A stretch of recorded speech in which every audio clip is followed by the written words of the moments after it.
ဝင်39ဦးပါဝင်တဲ့တရုတ်ယူနန်ကယ်ဆယ်ရေးဆေးဘက်ဆိုင်ရာအဖွဲ့ဟာအသက်ရှင်သူများအားဗတ်စုံရှာဖွေနိုင်စွမ်းရှိတဲ့ကိရိယာတွေငလျင်ကြိုတင်သတိပေးစနစ်တွေခရီးဆောင်ကြိုးတုတွေဒရုန်းတွေစတဲ့အခြားရေးပေါ်ကယ်ဆယ်ရေးပစ္စည်းများတည်ဆောင်ကာဘူမင်းချန်ရွှေပြည်ပြည်ဆိုင်ရာလေဆိပ်မှမတ်29ရက်မနက်6နာရီခန့်မှာလေယာဉ်နဲ့ထွက်ခွာခဲ့ပါတယ်။မတ်28ရက်14နာရီ20မိနစ်တွင်မြန်မာနိုင်ငံအလဲပိုင်းမှာပြင်းအား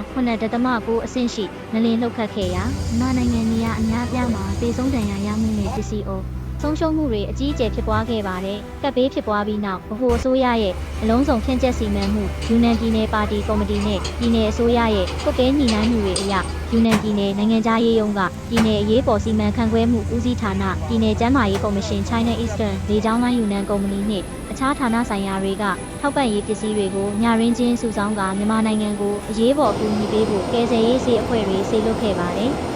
တရုတ်နိုင်ငံရဲ့ယူနန်ကယ်ဆယ်ရေးဆေးဘက်ဆိုင်ရာအဖွဲ့ဟာငလျင်ကယ်ဆယ်ရေးနဲ့ဒဏ်ရာရသူတွေကိုကုသရာမှာမြန်မာနိုင်ငံကိုစွမ်းကုန်ကူညီပေးမှာဖြစ်ကြောင်းသိရပါတယ်။